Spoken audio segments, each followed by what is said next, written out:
First మనకి వంకాయలు ఏవి సెలెక్ట్ చేసుకోవాలో చూద్దాం. ఇలా చిన్న చిన్న మీరు గుత్తి వంకాయ చేసుకునేలాంటివి కాకుండా ఇలా పొడుగ్గా ఉన్న వంకాయల్ని మీరు సెలెక్ట్ చేసుకోండి. ఈ కర్రీకి ఇదే బాగుంటాయి, ఇదే మంచి టేస్ట్ని ఇస్తుంది.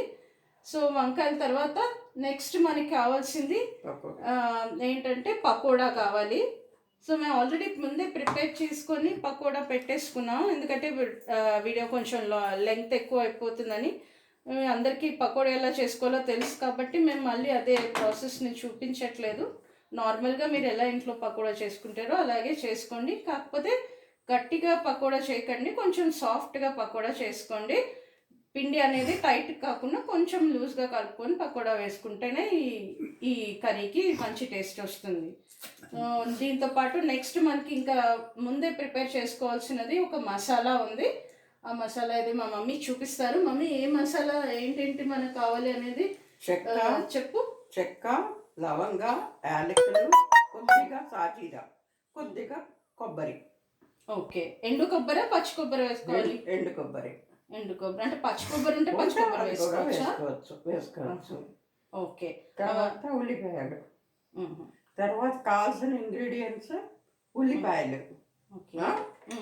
ఎన్ని ఉల్లిపాయలు కావాల్సి వస్తుంది? 2 ఉల్లిపాయలు చాలు, మీడియం సైజ్. ఓకే, ఒక 4 పచ్చిమిరపకాయలు. ఓకే, అల్లం వెల్లుల్లి పేస్ట్, తాలింపు సామాను, ఆవాలు, జీలకర్ర, శనగపప్పు, మినపప్పు, ఎండుమిరపకాయలు. ఓకే, అన్ని నార్మల్గా ఇంట్లో అందరూ ఎంత వేసుకుంటారో అలా అదే మెజర్మెంట్ అంతే. ఓకే, తర్వాత కరివేపాకు, కొత్తిమీర కనిపిస్తున్నాయి. ఓకే, సో ఇప్పుడైతే మరి తర్వాత కారం, ధనియాల పొడి, ఉప్పు టేస్ట్ కోసం ఉప్పు అంతే.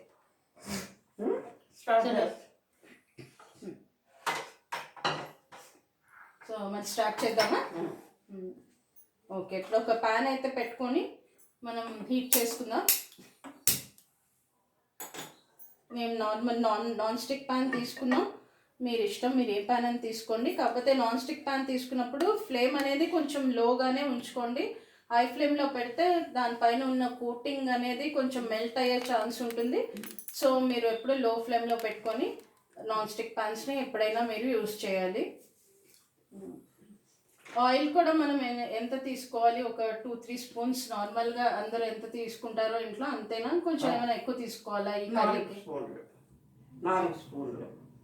ఓకే, దీనికి కొద్దిగా నూనె ఉంటేనే బాగుంటుంది.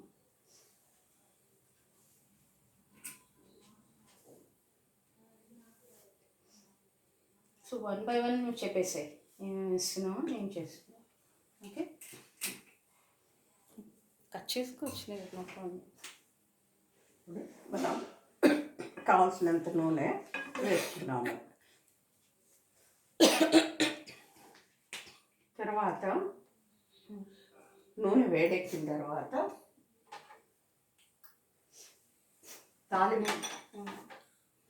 తాలింపు సామాన్లు వేసుకుంటాం.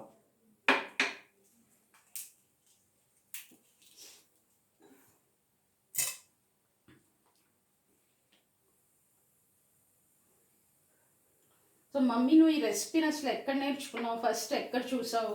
ఏంటి అసలు ఎలా నీకు ఈ రెసిపీని ఇలా కాంబినేషన్తో చేయాలని నీకు తెలిసింది?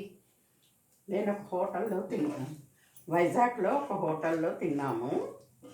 దసపల్లా హోటల్ అని ఒక హోటల్లో తిన్నాము. అప్పుడు అతన్ని అడిగితే అతను చెప్పాడు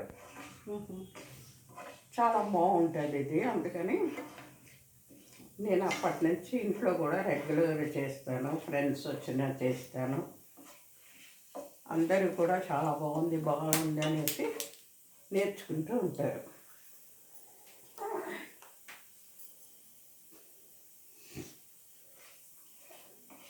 ఓకే,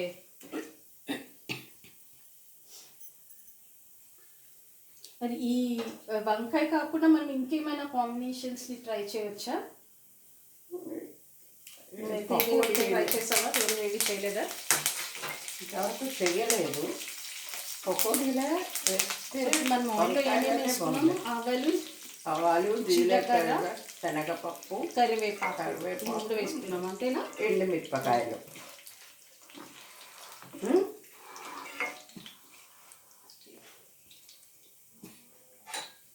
తర్వాత ఇప్పుడు ఉల్లిపాయలు వేసుకుంటున్నాం.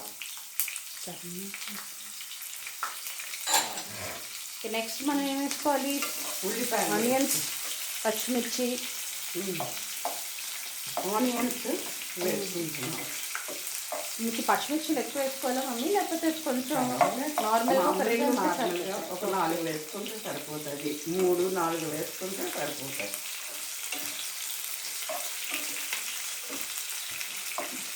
సో మీకు కూడా తప్పకుండా ఈ రెసిపీని ట్రై చేయండి. ఇది మా మమ్మీ సిగ్నేచర్ రెసిపీ. ఎవరు ఇంటికి రిలేటివ్స్ వచ్చినా ఏదైనా పార్టీ అయినా మా మమ్మీ ఖచ్చితంగా ఈ రెసిపీ అయితే ట్రై చేస్తారు. అండ్ వచ్చిన గెస్ట్కి చాలా నచ్చుతుంది.